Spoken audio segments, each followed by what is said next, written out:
Oh my goodness, scorekeepers! We're back. It is time for another episode of The Score. This is the podcast where we look at arts and culture through our Black queer lenses. As always, I am your co-host, Rocky Jones. And Dr. Lee Bynum is playing with their Uh, hair and I'm making having me problems and laugh. situations today. Are you okay? Is everything all right? No, it's all these planets in retrograde. I think it's too many things happening, and they're all happening in my emotions right Oh now. no. So Oh, I'm gonna pull it together. I'm gonna pull it together. okay. Okay. Well, if you need to breathe or take a break, let us know. Or just have a cry. Do you want to tell the people what's going on? Maybe we can crowdsource some therapy. Oh my God. So yeah, I guess it can all be summed up in things are going on at work and everywhere else. Yeah. So sort of being a human on Earth right now is, Yeah. yeah. And as the song goes, Earth is ghetto, I want to leave. Yes, it is. I think I've had about enough. Absolutely. Yeah. And that little chuckle you heard is our fearless, intrepid, moisturized Paige Reynolds. Hello, Paige. How are you? Hello. I'm all right. I'm I'm in my feelings. But yeah, the planets, the full moon, I feel like I need like acupuncture and a sauna and a long bike ride and a day on the beach and a bunch of free money that I don't need to work for. Oh. Well, all of that sounds very nice. Okay, Yeah. At okay. least I know exactly what would make me feel better, Okay, you know? maybe we can all So, come together and manifest that for all of us. hmm Amen. hmm A Yep, fr yep, yep. yes, yes, free money and a beach day Yep. and some acupuncture and a massage and a sauna. Whew. Yeah. That would fix me. Hmm Well, I was feeling that way. But I have some good news. I'm gainfully employed now, so that's exciting. Yay. Yay. So there's a little bit of good news in the world. Um, but yeah, I hope everyone out there is surviving all these retrogrades. Like Mercury retrograde is coming up next week, and I, Mhm, mhm. Can she just not? Like, and it's just as a Gemini rising, I am ruled by Mercury, right? And it's just every time this fucking happens, I 3 or 4 times a year, just my life just goes to shit, and it's not fair. It's just not fair. And Saturn retrograde kicked my ass last year. So I'm not even scared of that one. Like, bring it. You won't break my soul, Saturn. yeah, I feel like we should Oh, all be making care plans for ourselves yeah, for Yes, this moment. yeah. yes, yes, Hmm yes. My God. Well, I hope everyone out there is taking care of themselves and taking care of each other. We, I think, are just going to get right into it because we don't have a ton of time today. But we are this week discussing episode 4 of season 11 of RuPaul's Drag Race. Um, and I forgot that this existed. Trump the Rusical. Yeah. And I had a lot of feelings as I was watching it. What did y'all think? Overall, high level. You Um, know, this was clearly a time before we knew how bad it yeah, would get. Yes. yeah, That was all I could think. Like, that wow, this didn't age very well. No, no, it did not. did not age well at all. Yeah.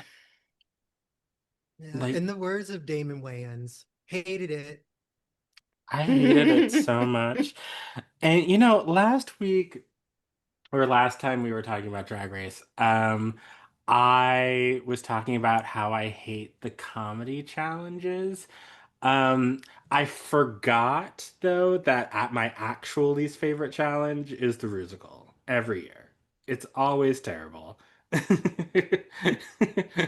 Oh, so I didn't know that this is a regular thing Oh that yes, happens every. yes, Mm-hmm, mm-hmm. yes, yes. They Oh. they bastardize some existing musical to and sort of take some sort of political hot button issue usually and sort of retrofit some sort of musical to make some sort of statement. And this year, this Trump the Rusical was particularly terrible, in my humble opinion, because I already think Greece kind of sucks. And then to take Greece and turn it into a completely nonsensical little musical, quote unquote, about Donald Trump and the women in his life, and then using it as a statement, like a feminist statement at the end. I found it all very confusing and bad, and I hated it. And I hated the statement. And then 7 years later, and we are sort of living in the same timeline, only worse and more fascist. And the fact that we have learned nothing as a society, I just the when Plastique was playing Melania, and at the end she was like, "No more pussy balls. Let's wear a pussy hat." I was just like, "No, oh my God, I can't. I can't. I can't do this." It's all good. I Yeah, the weird feminist turn I did not get, but just overall, I was like, were we all like collectively at this time the I was really trying to tap back into the moment of Mm-hmm. just where we were. Was it like all like ridiculousness or a lot of mockery because we didn't know how bad or couldn't grasp how much influence this man actually had? Um, but then I also know that Drag Race in general kind of misses on some feminist politics. Just a little. Yeah, Un Just a little. poquito. Just a little. Just a little. or queer politics for that matter, and how much everyone in that room would be directly impacted by that man's terribleness. I just, I'm confused in a lot of ways. It was a weird like little you know time capsule for Yeah, the reminder of how seriously I think we didn't know, and by we I don't mean the three of us, I mean the right. 330 million of us just seemed not to get the existential crisis that was looming, because so much of what he was saying, so much of what it was just felt ridiculous on its face. It was like, well, this is clearly an improbability, so let's just keep it moving and all be prepared for you know the Clinton era, the new Clinton era, or what have you. And now looking back on it, it was like, oh my God, oh my God, this is like, being in those history classes, and you're like, okay, so it's 1922 Berlin, and everybody is out here acting a damn fool and having a great time. Y'all don't know what's coming in just a few years. In just a few years, but you can kind of see the patterns of behavior that led to it. And I think watching this, like the levels of frivolity here, especially after the last month that we've had with these people, it's Hmm. like, oh my God, not only is this not funny, most of y'all look crazy in these costumes. This music is booty. It There is is so bad. nobody's plot line here. And I'm the one who I actually really like the Rusicals because obviously I like Rusical theater. Like I'm actually really fine with them 90% of the time. I like you. I'm not in love with Grease. But this one, it actually was so painful that I had to watch the next two episodes just to kind of wash it out of my system because I did not want to end and then go to sleep with like singing, dancing, Donald Trump and family on my brain. Like I just wanted no parts of it.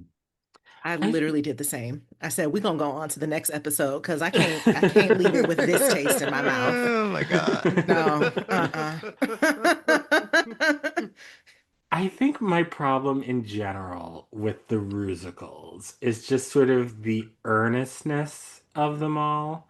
Like they all just feel just so cheesy and corny, and no matter what, like the one where it was like Footloose, but they were talking about Oh, instead of that one. Yeah. like banning dancing, they're banning drag and sort of bringing all of the drag banning laws into it, and it just was like that one wasn't as bad as this one, but there's just this like sense of just it's all just so treacly that like I just can't do it. But then to take that treacly earnest formula and put Donald Trump and Fox News and like making like Hillary Clinton and Rosie O'Donnell and Stormy Daniels like the bag whatever their name what are their names the pink ladies what are their names in Greece Pink like ladies. the pink yeah. ladies okay Yeah. um like it just it was so bad and the music was so bad and just everything was just terrible. And yeah, like you said, it's just like this moment in time where it's just like, I'm thinking about like 2018 and it's just sort of like hashtag resist and, the women's marches and all of these.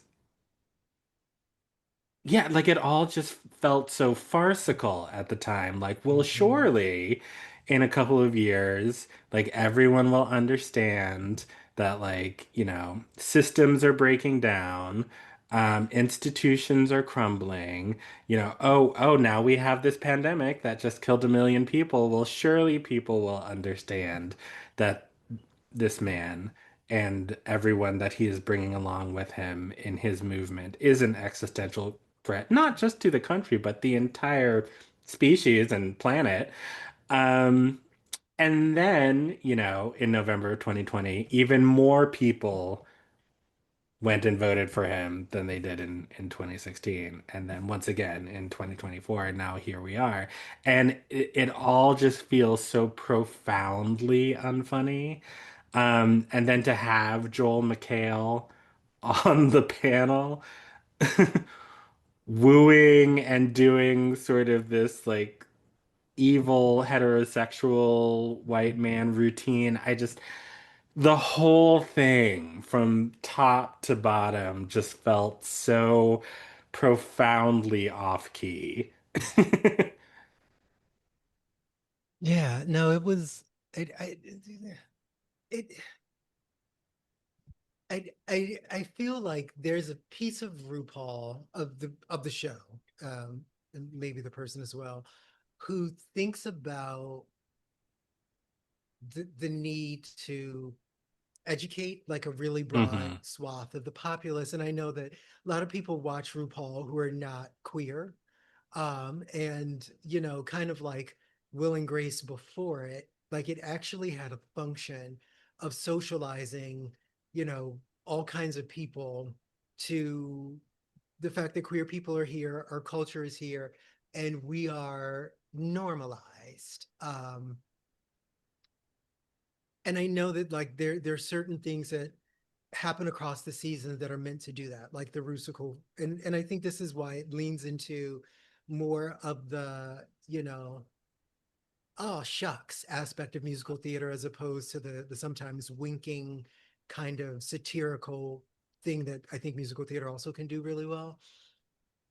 And in doing this, like I feel like it's meant to reach people's moms and grandmothers who may be watching at home because they have like a gay nephew or something, and this is giving them a sense of, oh, gay people are just like us, or no, this is going to hurt gay people, we shouldn't do this. Like I really do think that there's some of this that the show tries to do.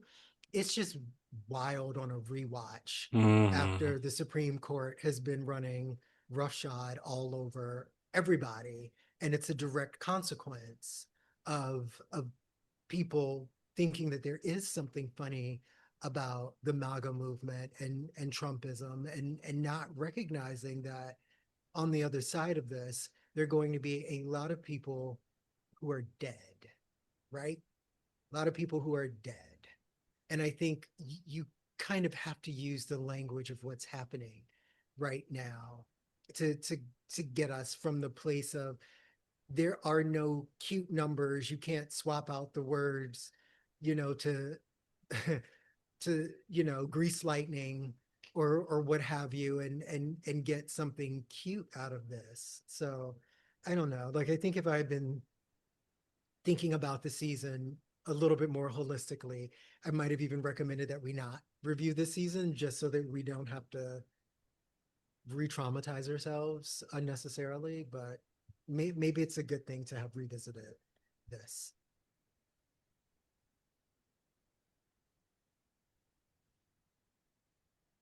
or maybe not. Right? Like Well, I mean, maybe it's the time would have interesting. been better served drinking wine. Yeah.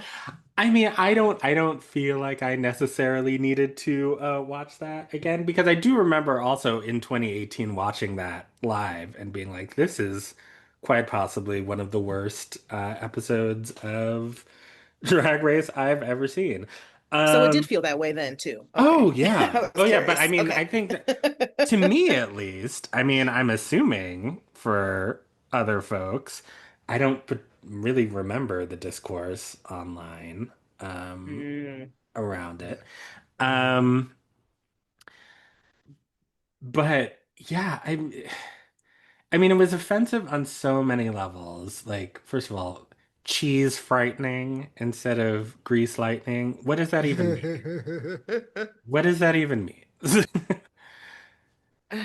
But also, like in an episode where like the mirror chats are centered around Nina telling a story about in college, like she was actually almost lynched by a group of, you know, conservative, evil, fascist college students, and then relating that to the murder of Matthew Shepard, and then Mercedes talking about Islamophobia, and her experiences as a Muslim in America post 9/11. To have those two very serious conversations juxtaposed with this splashy musical all about, isn't Donald Trump so silly? Isn't it? He peed on somebody in Moscow once. Like, what are we doing? There are people being, there are people in like in a concentration camp in Florida right now. And that's where this was leading. And it was leading there the whole time. And there were so many people, especially black people and queer people, who were telling you this in 2018, but you were like, no, we're gonna make like a silly musical about it and make fun of Omarosa. Like, it's just crazy to me. Yeah. I do wonder, like, this is another one of those things that cause like RuPaul's politics into question as Hmm. well. I'm just like, girl, is it the wealth that Hmm. that you can Yeah. just comfortably sit back and laugh and hee and ha ha and have a little Trump Rusical? Is it the wealth? It gotta be the money. It gotta be the money that make you that disconnected. Cause the joke, like, I don't know, it just wasn't worth it. Was not worth it at all. At all. At all.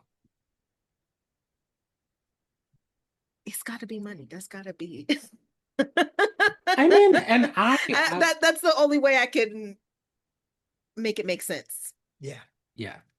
I mean, and I don't think you're wrong with that because I mean, I think Lee, you probably remember this better than I do, but the whole conflict between the Vixen and the rest of the cast, whichever season that was, Hmm. and the Vixen is talking about sort of systemic racism and bias in this particular universe, and RuPaul wanted none of it, was hearing none of it. Like, I brought myself up from my bootstraps, it's not about race, how dare you, da da da da da, bring up, and like was yelling at the Vixen at the reunion when she was bringing these issues to light, and like, here are some of the problems with this show and with this system and with Yeah. drag and with the entire idea of Drag Race.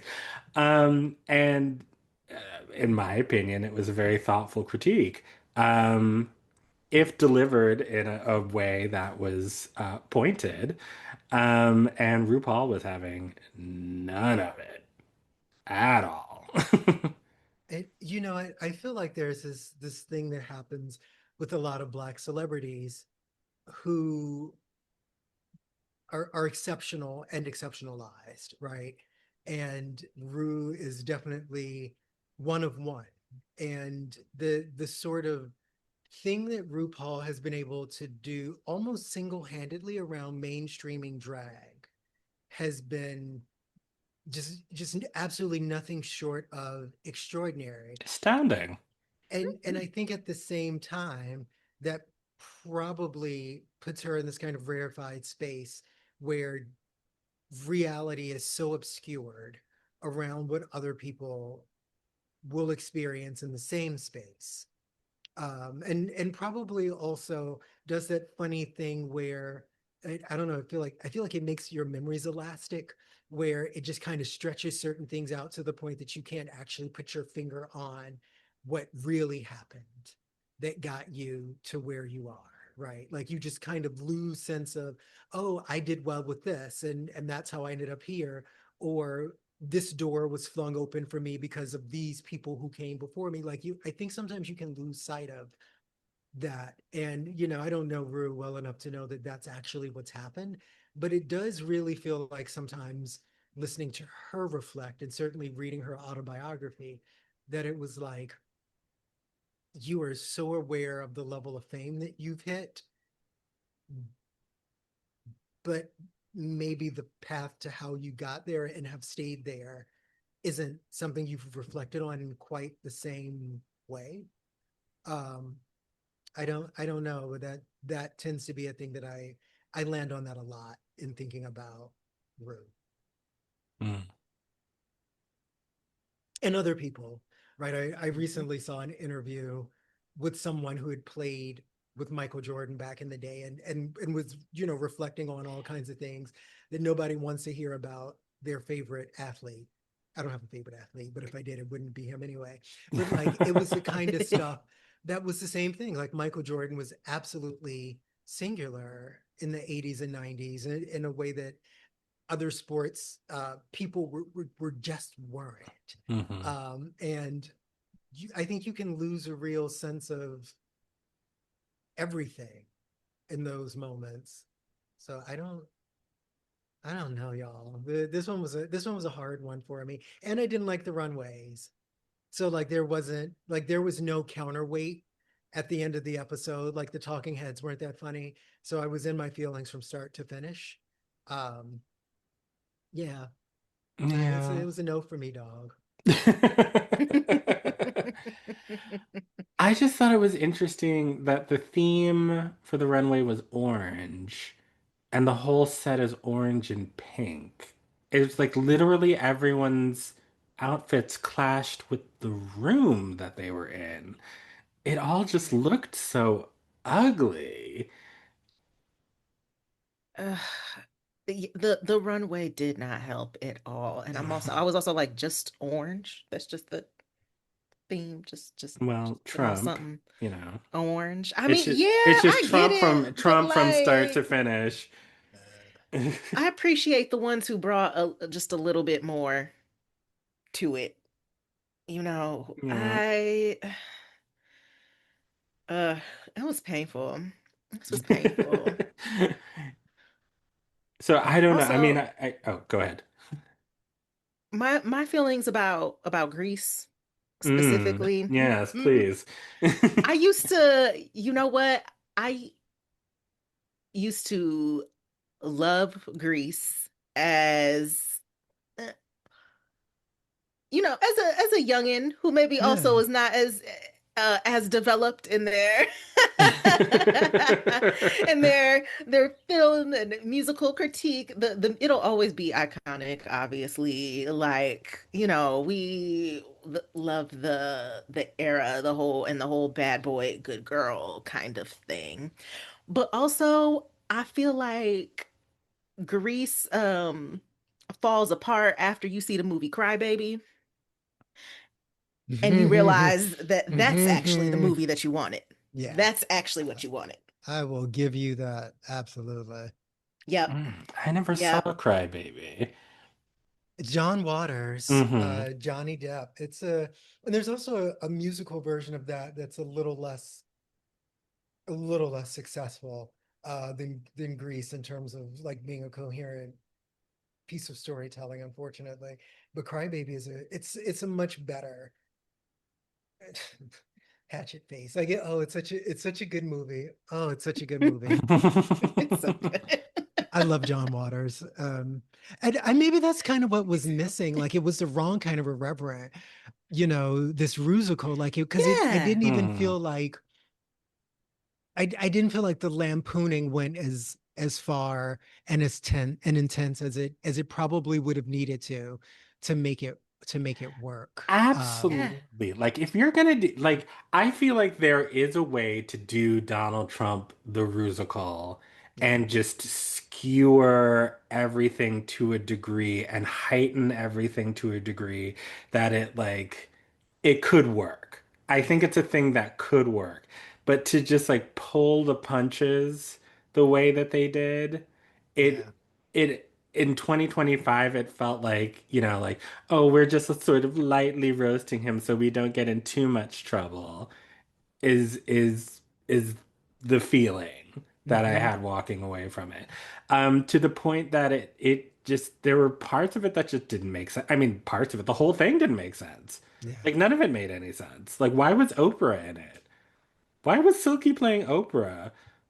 Wait, why was Oprah in it? I forgot about that. What did What the Oprah hell? do?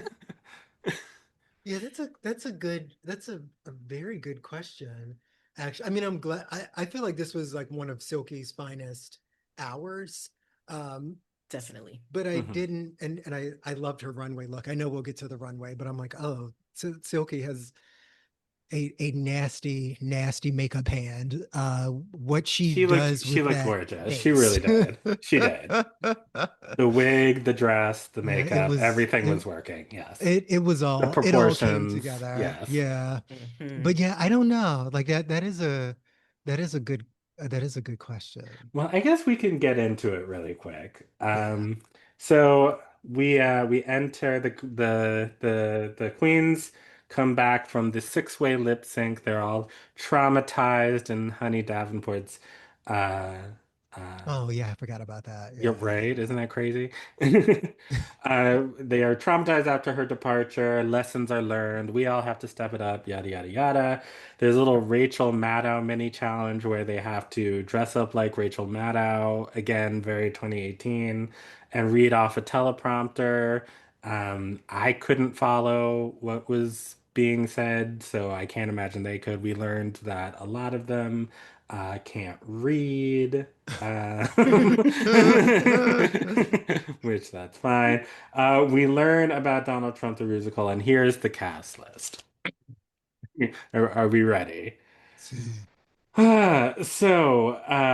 Ariel plays a fictional character named Shandy, who had an affair with Donald Trump in Moscow the summer before. This is all uh, a Grease ripoff. It takes place at Donald Trump High School, I guess. Which Bite your tongue. which none of this makes sense. So supposedly all of these women in Donald Trump's orbit go to Donald Trump High School, and yet they're all sleeping with him or in love with him in some capacity, which release the Epstein files, I guess. See, I'm already making better jokes than any of the ones in this musical. Scarlett is Betsy DeVos. Remember her? Jesus Christ. Right. Um, Raja is playing Omarosa. Evie is Kellyanne Conway. Mercedes is Ivanka for some reason. As we Wasn't that mentioned. just the worst casting, like of all time? And I think they were really just trying to sink her. Because, like, as they're casting it, like, Scarlett's like, oh, you'd be a great Ivanka. And I'm like, how? Where? Why? But okay. Um, let's see. As we mentioned, Silky's Oprah. Nina is Sarah Huckabee Sanders. Brooklyn Heights is Ivana Trump. Akiria is Stormy Daniels. Sugar is an insane Hillary Clinton. Vanjie is Rosie O'Donnell, question mark, and Plastique is Melania. They don't even bother to tell us who Plastique is playing until the musical starts. So that was fun. Yeah. Um, we learn as they are, and I'm curious because we talked about this a little bit at the beginning of the season, but we learn that Silky is a registered Republican. But I'd remembered that part, but I had forgotten her reasoning, which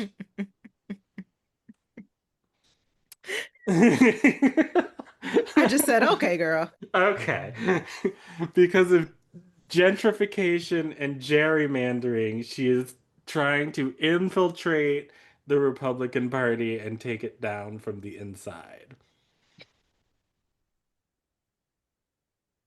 We are all people of, some level of internal contradictions.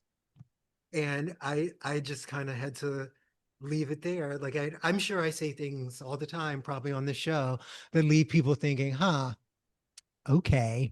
But that was definitely my moment with Silky. Just like, child, I don't know what's going on. So Yeah, no, I'm probably the king of making not making sense. I'm a Sagittarius Mercury. It's kind of what we do. Um but yeah, that blew my hair back a little bit. Because how does that even? I'm trying to get to I'm trying to like follow the breadcrumbs, like the logic, and it feels like there just is none. you can't make sense out of nonsense. And it was both like civic and political nonsense.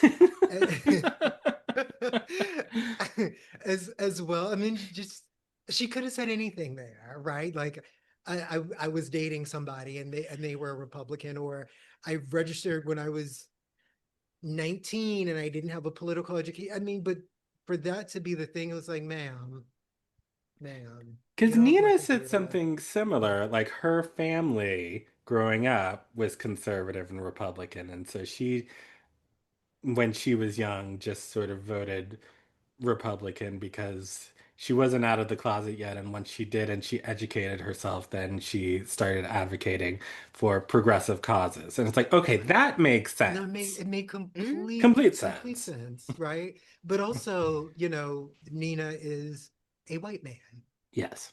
and I guess kind of sitting here thinking, Silky, we know you to be an educated black person, an educated queer black person. I'm going to need more and different, or for you not to share this. Mm-hmm. I mean, either one. simple as You got to that. pick Either one. one, right? Like Because my I was mother sitting used there to like, say, maybe I don't understand the political context of where she is from specifically. Maybe right, I'm missing Yeah. something. right. I just feel like there are inside thoughts and there are outside thoughts, right? Yes. Yes. And there are some things that you just keep to yourself. Like my friend Melina is a speech language pathologist, and she plays a game with her kids where they'll say something wild, and she'll put two cards in front of them, and one says say it, and the other one says think it. And she says, which one do you think? You should have done just that. And as much shit as we just talked about RuPaul and Ru's politics, Ru was gagged by that one. Yeah. Absolutely gagged. As was I. I mean, I mean, I remember when we were talking about doing this season a couple of months ago, and I had blocked out that Silky was a Republican, and you had to remind me, Rocky. Like I didn't accept it because it was I'm not doing this with y'all.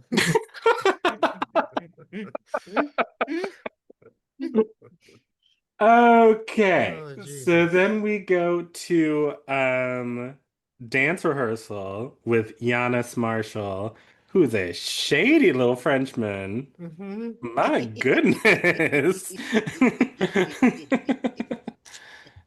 Talking about this is going to be Beyonce mixed with Grease. They didn't use one of those steps. Not one that he choreographed. Not a single kickball change, not a single 5, 6, 7, 8, not one step. He had them on the floor, rolling around, up, down, all around. All the girls were in their feelings because they could not do the steps, especially Raja, who it seems like production hates quite a bit. I Because I she's getting it's all the smoke from Rue, from Giannis, from the I judges. from Evie.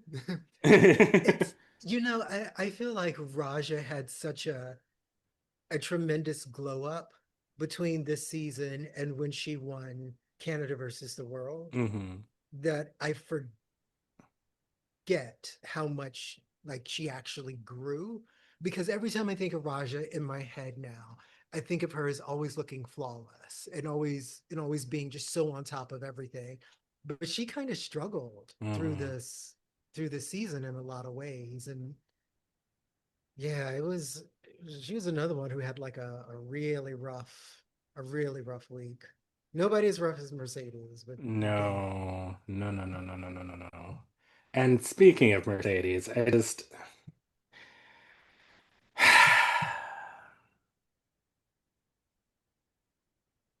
Yeah. actually I have no words. That was just rough to watch from beginning to end. I agree. I feel like maybe that was the other thing about the episode that just made it like, oh, could have kept all of this. It's just kind of feeling that Mercedes was probably gonna go home. Just it's I think it can also be hard to watch someone not give the more that you know is needed for them to stay in the competition, and to just like kind of struggle with that and not being able to Yeah. pull it out. And I mean, with Mercedes on top of that, you also hear more about the personal struggle, you know? And so knowing that there are like some real reasons and like all kinds of stuff she's back there feeling in that workroom. And, we're over here now talking about how this was like not funny and was just off. And so I'm wondering about how she was feeling Yeah. about us making about them making a big joke out of this terrible authoritarian being in office, and that just being another obstacle, to her being fully on her A game. Yeah. But Mm. yeah, hard to watch. Hard to Yeah, watch. and it was just not lost on me, sort of the irony of her being an immigrant in this situation, doing Donald Trump the musical, no accommodations being made for her at all, in the fact that like she didn't grow up under the American political system. English is not her like first language. She's being told by RuPaul that she needs to wake the fuck up. She goes out there. She does her best on stage, It's not like atrocious, but it's not particularly good, and you can tell that she doesn't really she's not giving her best, like you said, for a variety of reasons. And then she is dismissed. And the last words that she says on the episode are, I want to show America that Muslims aren't terrorists. Okay, bye. Episode over. What? Right. Right. It You have to wonder, like, was her function on the season, because I'm assuming they get 1,000 video submissions every season for queens to be on here. Right. And you have to hope that their purpose in bringing her on wasn't to be a punchline, but at the same time it would have been clear that she didn't have the cultural reference points to do well on the show, like in anybody's audition video. So like, what was what was then the point? Was it to make some kind of commentary on this Muslim drag queen from the continent, on in this moment where we have the Muslim ban? Like, you just have to wonder, like, why? But this just didn't seem like it was her season. And getting to watch some of the subsequent, or all of the subsequent seasons, and thinking she actually probably would have done significantly better. I don't think she would have won, but like a year or two later, Mhm. if she had just been in on a different season where I don't know, they would have been plotting what was meant to be funny differently. I don't know, like it didn't sit right with me, because I just felt like it wasn't in good faith that they It brought her wasn't. on. It wasn't. I really don't think it was. Yeah, yeah, I agree. Yeah, that was some nasty Ugh. work. yeah. It Ugh. it it really, really was. And there was no need for it. Nobody needed to be made an example of. Um, and her own, like, sort of fashion choices. I'll just sit with the fashion, because I feel like that those are maybe the places where she could have known better. You know, Mhm. those were also some things that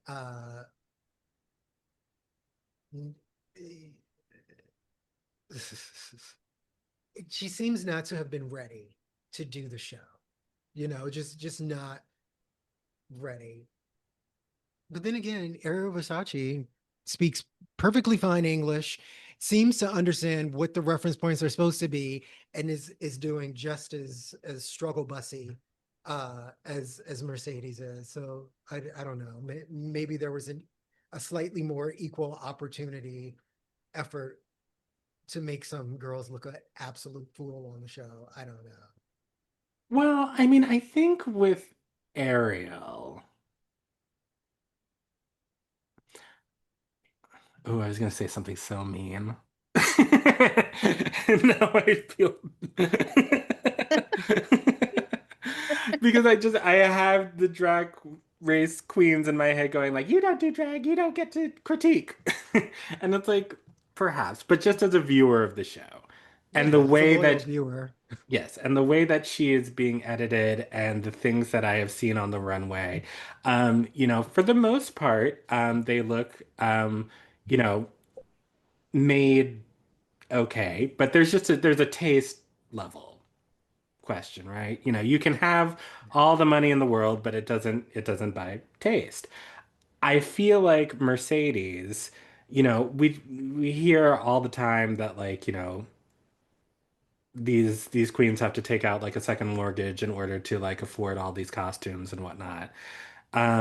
And perhaps Mercedes just didn't have the money for that. And so she just kind of brought the bodysuits and faux fur shrugs and neon camo half dress things um, that she had in her wardrobe. And why not? Because that's what you auditioned with. That Right. apparently is what they liked, what they enjoyed.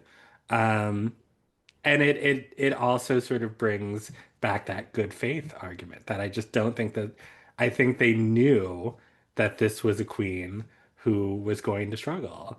And we can use right now, you know, we're in this political moment with the Muslim bans, with all the Islamophobia going on, especially in this current administration, and we can use that as a touch point for 4 episodes and then let her go. Um, it's just it's frustrating. Speaking of fashions, though, shall we get to the runway? Mm-hmm. Yes. Okay. So this Mm-hmm. week we are joined by Michelle, the tepidly amusing, I suppose, Ross Matthews, the legend Tiffany Pollard, Miss New Yeah. York, Mm-hmm. and as I mentioned, Joel McHale, former host of The Soup, um, being uh, just a heterosexual pest. For real, actually. And I mean, I guess he was doing a bit, but it was not funny. Like just woohooing like he was at like a sports match, screaming in Michelle's ear. I, It, and the look on Michelle's face is exactly how I felt. Like she looked over it. but I did notice there was one point where it was like she was doing like the over it thing, and then she looked back at him with like a slight little smile. And I'm just like, oh, is she on the bit? Is she in on the bit too? Like, is this just what we're doing? I mean that is very much his thing, right? Like Right. I watch what is it? Community. Yeah, I did, but no, I'm talking about he hosts this weird cooking show where they're like trying to Oh. solve a mystery. And Oh, I've seen that. yeah, and I enjoy it because it's so Crime scene stupid. cook-off or Crime something. scene kitchen, that's it. And Oh. he's just like that all the time. Like that is his brand. It was just a bit jarring. It was a bit jarring after the episode this watch. When I watched it Mhm. the first time, I guess 7, 8 years ago, 5 years ago, whatever, it didn't strike me nearly as being as crazy as it felt this time. But like there was something about the frenetic energy of it that I was like, I don't need this after just sitting through that crazy ass Rusical. And now my eyeballs are burning because of these ridiculous orange outfits. Like it was too much for me. I needed a sedative by the time it was over. It was, as much as I love Tiffany Pollard, like even some of the things she was saying was just off the chain. Like I've always wanted to sit on Rosie O'Donnell's face, but I didn't want to sit on you. Like what? Like girl. It's just like we have just been through. A traumatic experience. What are you talking about? Oh my goodness. Well, shall we go through these hideous orange outfits? Yeah. Yeah. All right. First up, we have Evie Oddly giving citrus clown with an orange, like the fruit headpiece, and sort of little stockings and garters and clown makeup. I think of the outfits, it was one of the cuter ones. Mhm. I wasn't mad at it. I mean, it was fine. Yeah, yeah, I it I was fine. I liked the The headpiece. headpiece was cool. Yeah, I thought it was cute. Yeah. Plastique Tiara coming out in a corseted gown with butterfly wings. Looked like plastique, gorgeous, as always, put together, Hmm. Hmm. model-esque. Raja O'Hara in an orange bodysuit with matching chaps, a little pussycat wig, and a very dramatic shoulder piece. I really do like a good pair of chaps, So I wasn't mad at this. It wasn't, I don't know if it was one of the standout ones for me, but I said, okay, Yeah, I mean, I'm fine. yeah. I I do. hate chaps. You hate chaps? Why do you hate I chaps? I don't because I don't know. I hate chaps and I hate little pussycat wigs on drag queens. Like it was just not. It wasn't it. The pussycat wig was the part I found the most offensive, I have to admit. But I don't mind a good pair of chaps, much like Paige. And I don't. I also Mhm. didn't feel like these chaps were like quite fitting in the They weren't hips. they weren't very well made or tailored. Yeah. Yeah, it No. was. I just couldn't. I don't know. And I love Raja, but this was just not it. I was like, no, baby, I don't want you in that. Nina West giving Old West Madam Saloon vibes, giving you Hello Dolly, big old dress with a feather in her hair. Goodbye, Dolly. I didn't like it at all. Yeah, no, she looked, It looked very costumey yes, and not in a good way. yes, no, it looked like it came out of the high school theater department, costume closet. Not for me. Yeah. Yeah. Yeah, yeah. Okay. Next up, we have Scarlett in a sort of 50s A-line gown, little pussy bow on the bodice type situation. It's fine. I thought the pattern of the dress was kind of busy and ugly, not for me, but Another one where I just said, okay, yeah, I guess. Yeah. yeah. Yeah. Looked like she got like the brief. It was like orange, orange, and then went down to Joanne Fabrics. Found like an orange couch Hmm. fabric and said, I'm gonna make a dress. Okay, oh, Akira giving you Nicki Minaj, a sort of transparent see-through bodysuit situation with a floor-length orange wig, serving body yada yada. Yes. The body was there. I like the wig. I mean, I guess that little piece of fabric she had, you know, was fine, but this wasn't one of my favorite Akira looks. Yeah, it was No, no. It not one of was my favorites for her, but I not liked after it.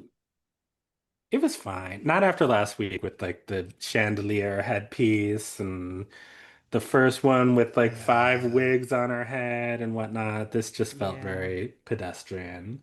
But she was cute. She looked cute. Silky, as we already mentioned, giving you Dream Girl, 60s Mhm. girl group, bouffant pageant, beautiful hair, beautiful makeup, beautiful dress, giving you that old slow, nasty walk down the Mhm. runway, taking her time. I think Silky was best dressed for me. Yeah. It was I literally agree. the only one that I felt like she didn't just say, let me see real quick what's in my closet that I can bring for this orange challenge. It actually felt like she was like, let me put together something cute. Yes. All right, next up, Ariel Versace. I just wrote hideous showgirl. I did not like this. Yeah. I did not like this. Yeah. I'm just like, does she rely on the big hair a lot of the time? Is that what it I is? mean, it seems that way. Yeah, that's what it seems like. It's not for me. Yeah. I No. didn't like it. It wasn't flattering. Um, I didn't get it. Like I felt even like those weird dangly feather Feather things. things. And there was The something bodysuit felt about cheap. it It did. And there's did. something about the cut around the bodice that I felt like shortened her torso, kind of eliminated the neck. I don't know. Like it wasn't, yeah, But I feel like no. that's just kind of her thing. Like these oversized neck hiding faux fur, ugly. I don't know. Her aesthetic is just not my aesthetic. Yeah. I will agree with that. Mercedes. Again, I wrote hideous showgirl with sort of a feathery horse-like headpiece over her wig. The bodysuit was very unflattering. Her makeup was nice. But yeah, again, not for me. Yeah. Yeah. All right. Now, Vanjie is serving, in my opinion, gorgeous showgirl. She looked Hmm. expensive. She Hmm. looked exciting. The body glitter has to go. I'm so sorry. Ban the body glitter. It should be Yeah. banned. I don't want to see it anymore. No. It Mm-mm. was horrible. The rest of the look I loved, but Yeah, that the rest of the body look was glitter, great. Yeah. you can keep it. Go around the workroom and just take away everybody's body glitter. And Yeah, That's it I what I agree want. with that and it just seemed like completely. it was just a moment in season 11 and it never was there before and it never returned. Because I would imagine the girls watched this season and were like, "Ooh, let me throw that in the trash because it does not read on camera." Yeah. All right. Our penultimate queen is Brooklyn Heights, serving you Mila Jovovich, Fifth Element, strappy bodysuit with a PVC plastic jacket over top, and I don't know, she looked all right. She looked cute, I guess. I didn't like it. You didn't like it? Mm-mm. Again, the wig wasn't doing it for me. No. I felt like where in like the sort of like the nude illusion, or what I feel like was supposed to be a nude illusion, just kind of didn't work. And I didn't like where the horizontal bars were. Like I thought it like cut her body in a weird way. I really didn't like this. Made me mad, Ooh. actually. Oh. Yeah. Oh, Oh. Yeah. Sorry about that, everybody. It just did. No, I just you that's fine. I didn't really feel any type of way about it. I just was like, it's better than Ariel and Mercedes. So Wow. yeah. debatable. Well, I mean, you couldn't get much worse than what they had on. I'm just So saying. yeah. I'm just saying. Yeah. And last up is Sugarcane in a sequins Donald Trump drag moment, which was upsetting. Yeah. Yeah. I agree. Like I think she clearly hit the brief. Yes. And I would have liked the suit under different. I'm a sucker for a sequin anything, but like I just no God. Yeah. Like if the category was like Beyonce Love on Top VMA performance. Yeah. That would have been Yeah. Yeah. great. Perfect. But for this, no, it was just re-traumatizing. So thank you, Sugar Cane. Mhm. All right, our tops for this week are Evie, Silky, and Brooke. Okay. Our bottoms are Raja, Mercedes, and Vanjie. Again, didn't really understand a lot of the critiques, especially Vanjie's. Yeah. Like, like what were they supposed to do with this material? Right. And Like, there was no acknowledgement of the material being subpar to Yeah. start with. exactly. And it's like, Raja, you didn't make Omarosa more of a villain. She didn't have a villain arc in Right. the in the show. Like, was Raja allowed to change the script and to rewrite the music and lyrics of her little song? I don't think so. So I did agree that she could have done more with it though. Like I do, I think that's part of sometimes what gets asked of you as a performer. Sometimes you don't get a whole lot. Sometimes the script that you get is, yeah, sometimes the script you get is weak or feels almost non-existent, and it's your job to bring it to life. I mean, even in the moment, I was like, dang, I wish she was doing more as Omarosa. Like, yeah, no, there's not a lot here, but like then see that as like an opportunity rather than a stumbling block. Okay, you didn't give me a whole lot. That means I can, put my own spin on it. Because Omarosa does have a big personality. Like Huge he she should does, personality. he have does. done something with it. I guess You know I'm what? That's right. I agree with you, Paige. Like upon further consideration, whatever she was doing was just not enough, and would have needed to have been something different. I Mhm. don't disagree. I'm just like, but that same critique could be leveled at any number of the girls who were safe. So I'm just sort of like, what makes it that Raja's performance was not giving enough, whereas Ariel, for instance, is safe. Touche. I mean, you're not Well, gonna have me over here defending Ariel, so mhm. Like, it just seems to me that they just don't like Raja for whatever reason because she yeah. was getting pounded all episode from Giannis, from Rue. Apparently, according to Rue, the whole Mariah debacle was her fault. Well, wasn't there also a moment with the choreography in this Yes, too, yes. where Where it he do get had on my nerves where somebody's like, "Oh yeah, I'm a dancer, and I dance. I'm a professional dancer, and I've trained in jazz and tap and modern and ballet." Oh no, that was like 15 years ago. I'm sorry. And as soon as they start to struggle, so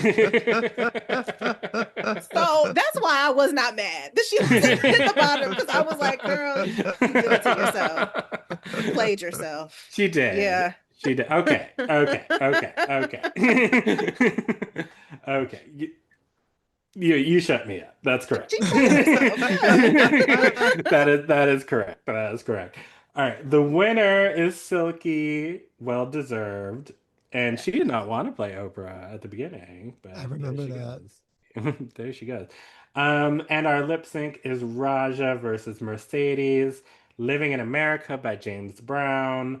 And all I wrote was by Mercedes, Yeah. because Raja ate her right on up. Right on up. Poor Yeah. thing. Got that Poor Mercedes. that Justice for feather. Mercedes. Yes, yes. We should go see her. I agree. Yeah. Yes. Yeah. I I agree. agree. She's sweetheart, and that time that I met her, an absolute sweetheart. Yes. Minneapolis based.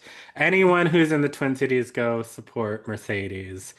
And I can only imagine 70 years later, how fabulous she must be at this point. Yeah. So yeah, I would love to see her perform at some point. But yeah, that I don't want to talk about this episode anymore because it was awful. Can we move on? Can we do something else? Absolutely. We are going to Oh, put this good. episode behind us. Okay. We'll be right back with a little pure black joy.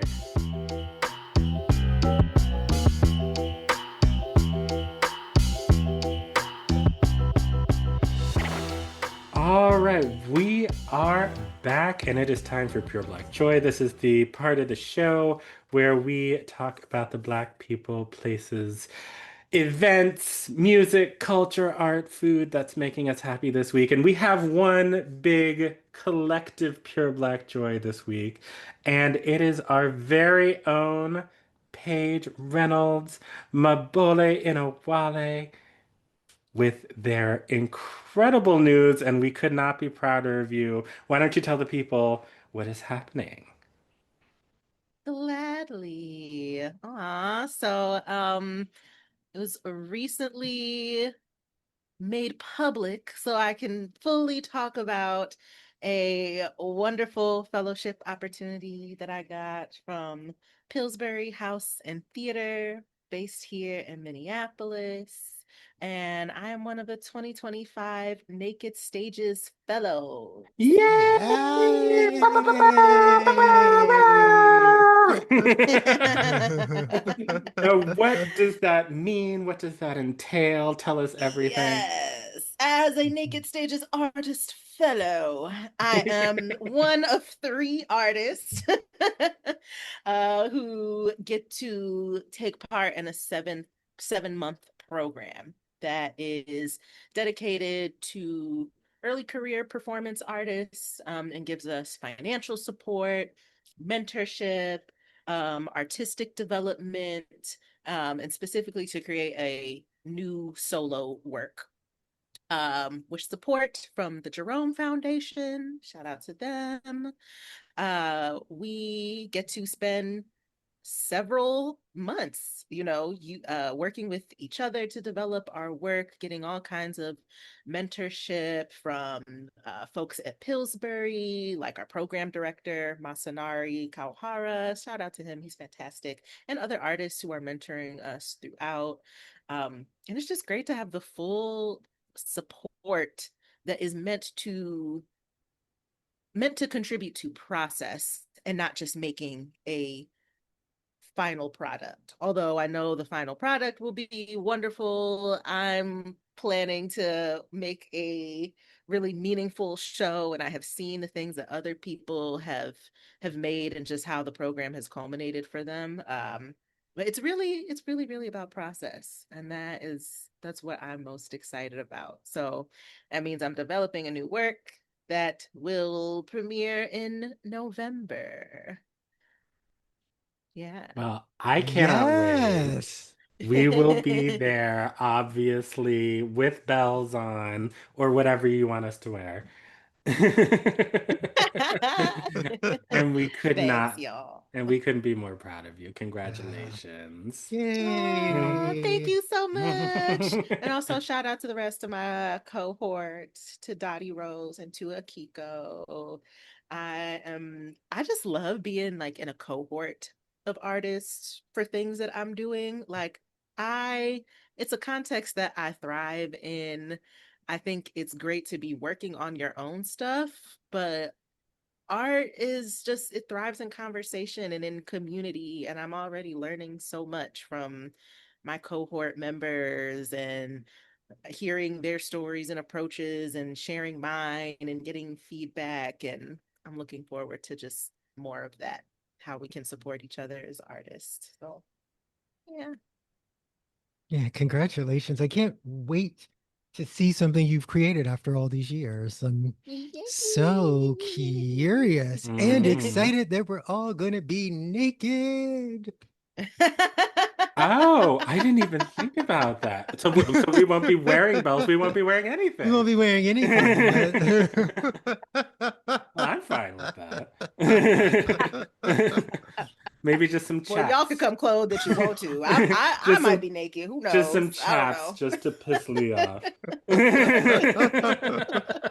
and I'll be in a pussycat wig and a kitten heel, and that's it. Ooh, my goodness, that sounds painful.